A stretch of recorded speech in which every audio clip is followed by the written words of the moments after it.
We have been converting this 8-meter container into our dream home on wheels.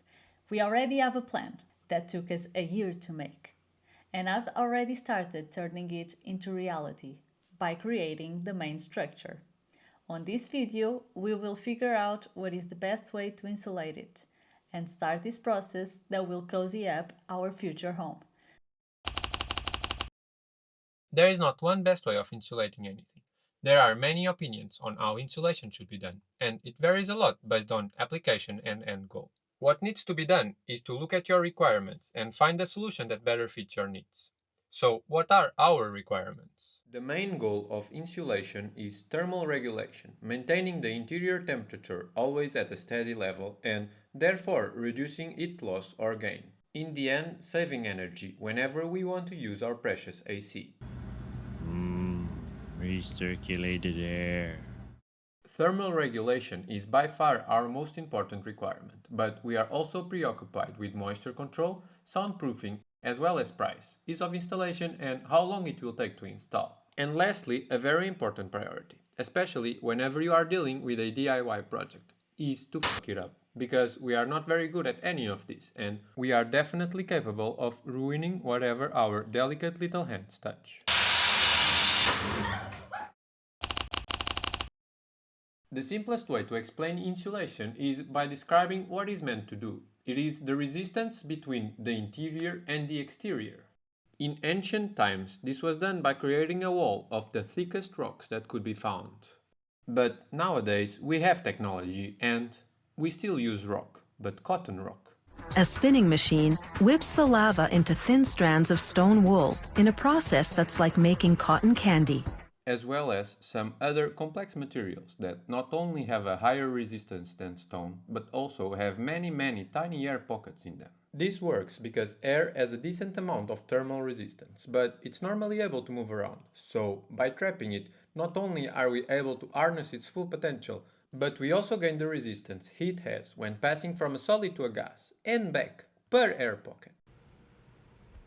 Holy crap! That's a lot of Thermal regulation.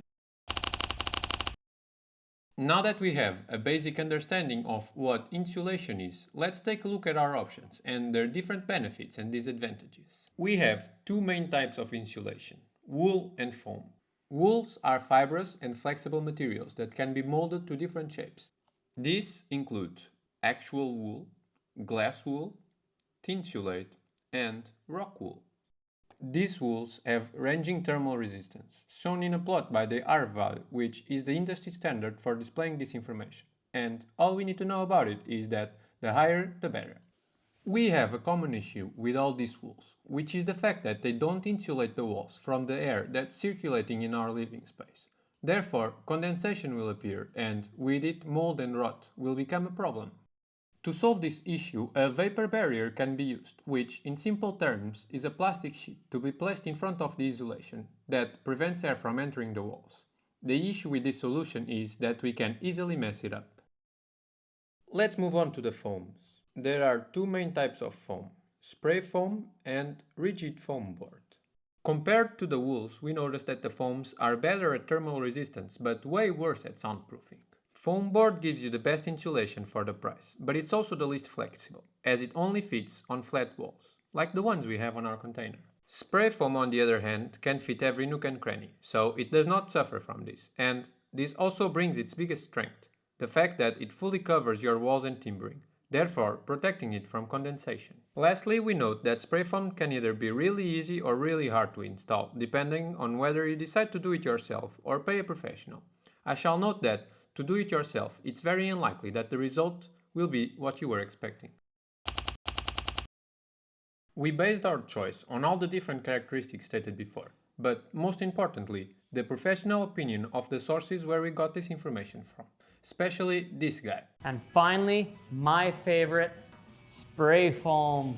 So if you spray foam utilizing wood studs, in my opinion, that's the only way. So yeah, that's exactly what we did. I mean, did you notice who he is? He isn't a container guy, he is the container guy. So not only did we use the spray foam method, but we also... Maybe my very favorite method of insulating All the advantages that mineral wool gives you, you can utilize that in the stud cavity and use spray foam. It's called the flash and bat methods. If you want to watch the whole video, you can find it in the description. We definitely recommend it. But now, let's get to work and insulate our own container. We had Mr. Tulio and Mr. Allen professionally insulate our container with spray foam, asking for nothing more than a good time, and 2,600 euros.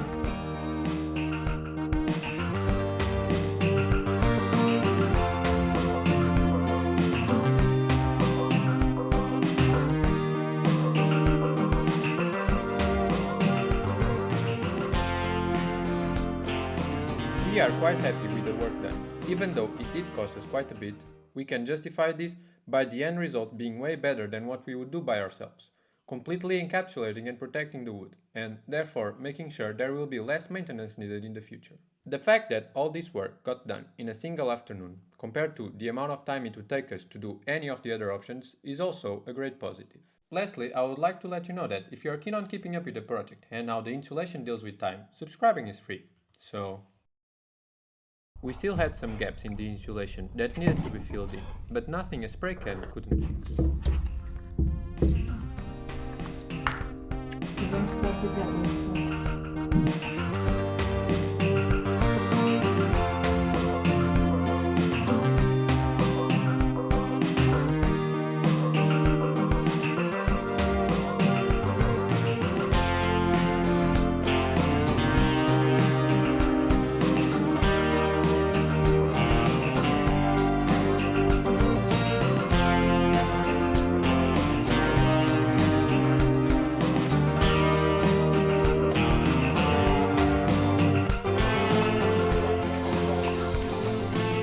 Yeah, we're done.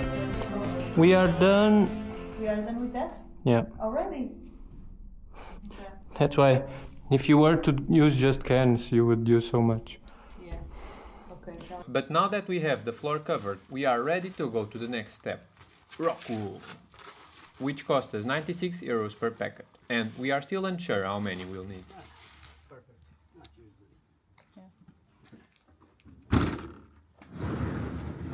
We cut it to size and placed it using gravity to prevent it from moving. And then we set 18 mm of plywood on top of it, encapsulating it, hopefully forever.